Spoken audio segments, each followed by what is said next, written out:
Top quality और consistent performance के लिए सिर्फ सिल्वर पंप नाम याद रखना। और अब आपको सीधे ले चलते हैं टीवी 9 के व्हाट इंडिया थिंक्स टुडे सम्मेलन में, जहां दूसरे दिन राष्ट्रीय स्वयंसेवक संघ के अखिल भारतीय प्रचार प्रमुख सुनील अंबेडकर मौजूद हैं। पहले तो आपने समय निकाला हमारे लिए, इसके लिए बहुत बहुत शुक्रिया। और मैं चाहूंगा एक बार फिर से, पहला सेशन है, हमारे पहले गेस्ट हैं, जोरदार तालियां हो यहां पर।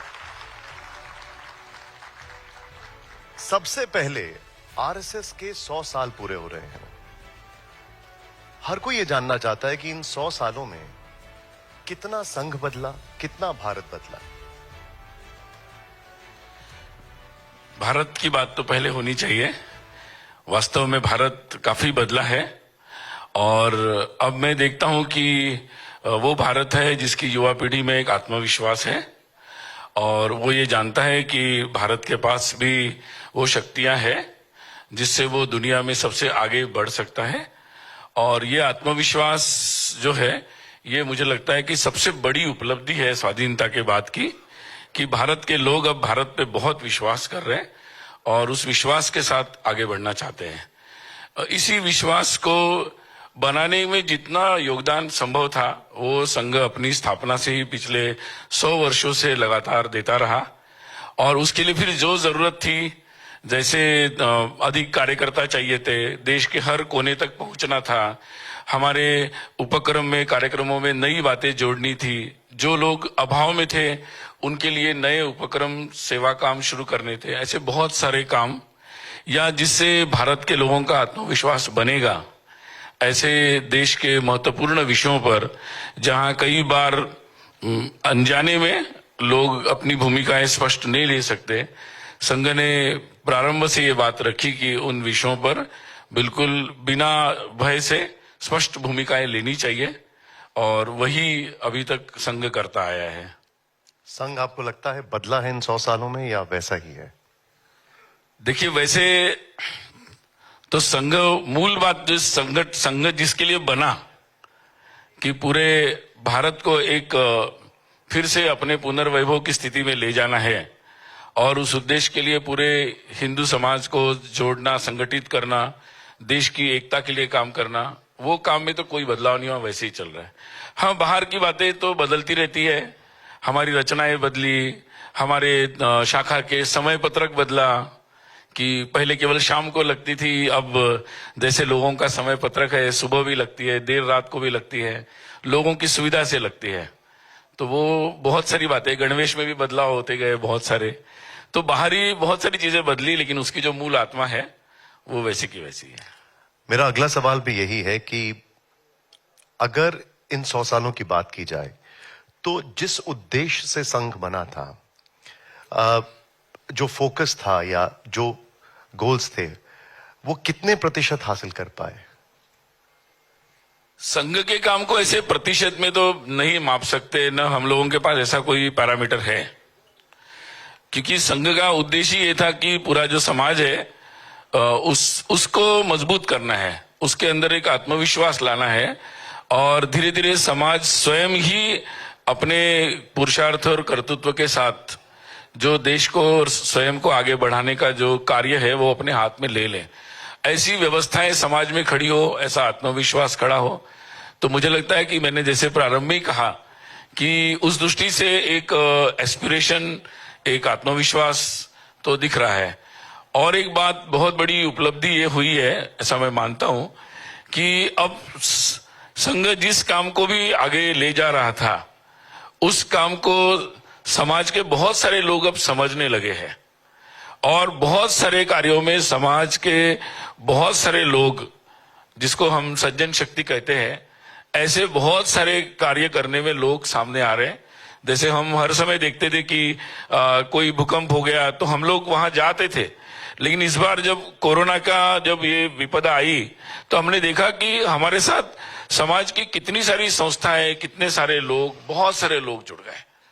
तो ये जो एक बहुत बड़ा बदलाव है और मुझे लगता है कि ये जो एक उत्साह है वो मुझे लगता है बहुत बड़ी एक हम लोगों के लिए एक विश्वास बढ़ाने वाली बात है।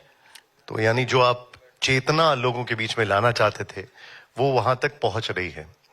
बतौर प्रधानमंत्री नरेंद्र मोदी जी पहली बार नागपुर में संघ मुख्यालय आ रहे हैं। पूरा देश ये समझना चाहता है, जब भाजपा के सबसे बड़े नेता राष्ट्रीय स्वयंसेवक संघ के सरसंघ चालक से मिलते हैं, मुलाकात होती है, तो क्या विमर्श होता है, किन मुद्दों पर बातचीत होती है? स्वाभाविक है कि वो देश समाज की जो घटनाएं हैं उस पर बात करते ही हैं। स्वाभाविक रूप से उन बातों का आदान प्रदान होता है और एक स्वयंसेवक के नाते संघ का जो संदेश रहता है कि हम लोग अपनी स्वयं को अच्छा रखें और अपना पूरा ऊर्जा जो है, अपनी शक्ति जो है देश सेवा में लगा दे और एक अंतिम व्यक्ति की चिंता हो, तो उसी संदर्भ में वो लोग भी बात करते हैं कि हम इस कार्य को किस तरीके से आगे बढ़ा पा रहे हैं और किस तरीके से और आगे अच्छा बढ़ा सकते हैं। नागपुर की पावन धरती, बाकी वो दोनों ही बता सकते हैं कि और क्या क्या बात होती है। नागपुर की पावन धरती जो राम की तपोभूमि रही है, आरएसएस की कर्मभूमि है, यहीं से कुछ ही दूरी पर महात्मा गांधी का सेवाश्रम भी है और यही बाबा साहब अंबेडकर की दीक्षा भूमि भी है। उसी नागपुर में पहली बार हिंसा होती है, जो हमने अभी कुछ दिन पहले देखी, और औरंगजेब के नाम पर होती है और आगजनी भी होती है। क्या कहेंगे आप इस पर? नहीं, कोई भी प्रकार की जो हिंसा होती है, मैंने पहले भी कहा था जब बेंगलोर में इस प्रकार का प्रश्न आया, तो कोई भी हिंसा तो समाज के स्वास्थ्य के हित में नहीं होती है और हिंसा को तो आज के समय में हम लोगों को टालना ही चाहिए। लेकिन अगर कोई दंगाई है और जो जानबूझ के इस तरह से करना चाहते हैं, तो मुझे लगता है कि उनके ऊपर कानून को अपना सख्त रवैया अपनाना भी चाहिए, जरूर अपनाना चाहिए। लेकिन जिस तरीके से ये पूरा विषय उठा, आपको लगता है ये जरूरी था? ऐसी बात है कि देखिए, जो इतिहास के पन्नों में कुछ ऐसे व्यक्तित्व है जिनको हम हीरो की तरह देखते हैं, जिसमें छत्रपति शिवाजी महाराज है, संभाजी महाराज है, राणा प्रताप है, बहुत सारे ऐसे लोग हैं। अब कुछ लोग अगर ये बात सोचते हैं कि उनका महत्व कम है और जो आक्रांता थे, जो लोग यहाँ पर आक्रमण करने आए, यहाँ पर एक तरह से हिंसा करने आए, यहाँ की अस्मिता और यहाँ की पहचान को मिटाने के लिए आए, तो उनका गौरवगान तो नहीं हो सकता ना। तो ये विवाद इसीलिए चल रहा है अपने देश में कि कुछ लोग अभी भी ऐसे लोगों का गौरवगान करने में लगे हुए हैं। अगर आप राम जन्मभूमि का विषय लेंगे तो वो विषय इसीलिए उठा ना, मंदिर तो वैसे बहुत थे, विषय इसलिए उठा कि जो भारत की अस्मिता है, भारत का जो गौरव है, उसके साथ कोई खिलवाड़ नहीं हो सकती। अगर इस देश में कोई ऐसे लोग हैं कि जो लोग ऐसे आक्रांताओं के गौरवगान करते हैं, तो वो सही नहीं है। और जब भी कोई ऐसे लोगों का गौरवगान करेगा, तो मुझे लगता है समाज से उनके संदर्भ में आक्रोश उठेगा। आप बिल्कुल ठीक कह रहे हैं। जिन लोगों को औरंगजेब में अपना नायक दिखता है, उन पर तो विमर्श की भी जरूरत नहीं है। लेकिन इस देश में ज्यादातर लोग औरंगजेब को एक क्रूर शासक मानते हैं, लेकिन वो लोग संविधान के साथ भी हैं। उनका ये कहना है कि कब्र खोद देना या जिस तरीके से बातें हो रही हैं, ये सारी चीजें संविधान के विरुद्ध हैं। उनका ये कहना है कि अगर कब्र से परेशानी है तो संवैधानिक तरीके भी तो हैं। ऐसे लोगों को क्या संदेश देंगे? नहीं, मुझे लगता है बातें तो संविधान के अंदर ही होगी। ये बात देखिए, ये बात प्रतीकात्मक है कि भाई आप ऐसे व्यक्तित्व का गौरव करते नहीं करते। इतिहास में जो बातें हैं, जो घटनाक्रम हुआ है, वो तो रहेगा, अपनी जगह है।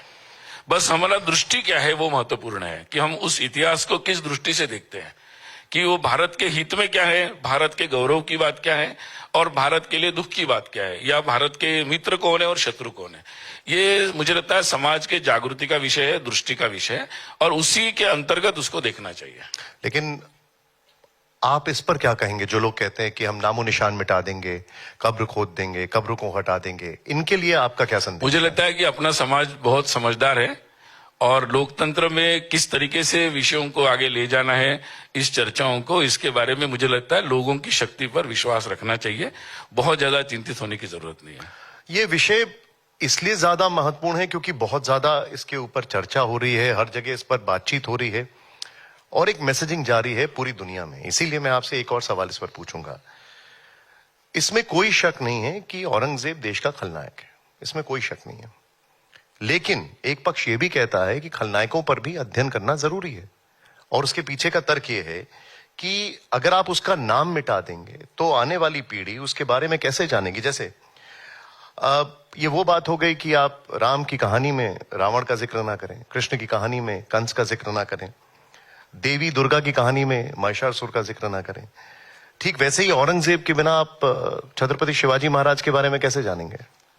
मुझे लगता है ये प्रश्न उतना मतलब प्रासंगिक नहीं है। मुझे लगता है कि ये बात बहुत ही स्पष्ट है कि जब मैंने बताया कि इतिहास की तरफ देखने की दृष्टि है, इतिहास जो है वो तो इतिहास है ना। राम रावण की कथा है, वो कथा अपनी जगह है। अब हम मुख्य प्रश्न वो नहीं है, मुख्य प्रश्न है दृष्टि क्या है आपकी। आप रावण को क्या मानते, रावण को क्या मानते, यही महत्वपूर्ण विषय है। मुझे लगता है चर्चा का विषय वही होना चाहिए और वही विषय चल रहा है देश में। क्योंकि अब एक और विषय हो गया, वो राणा सांगा के ऊपर विमर्श शुरू हो चुका है। मुझे लगता है ऐसा है कि विषय अपने देश इतना पुराना देश है और इतने वर्षों के बहुत सारे विषय है, तो बहुत वर्षों में जो है इस तरीके से बातों को प्रस्तुत किया गया। बहुत सारे जो हमारे देश के हीरोज थे उनको एक तरीके से हाशिए पर या पर्दे के पीछे ढकेलने के भी प्रयास चलते रहे, और इसीलिए मुझे लगता है कि ये एक आत्मदेश में जगे आत्मविश्वास की निशानी है कि वो सारी जो दृष्टि है, वो जो दृष्टि दोष आया था विजन में, सोचने में, उसको मुझे लगता है कि ये पीढ़ी पूरा ठीक करना चाहती है।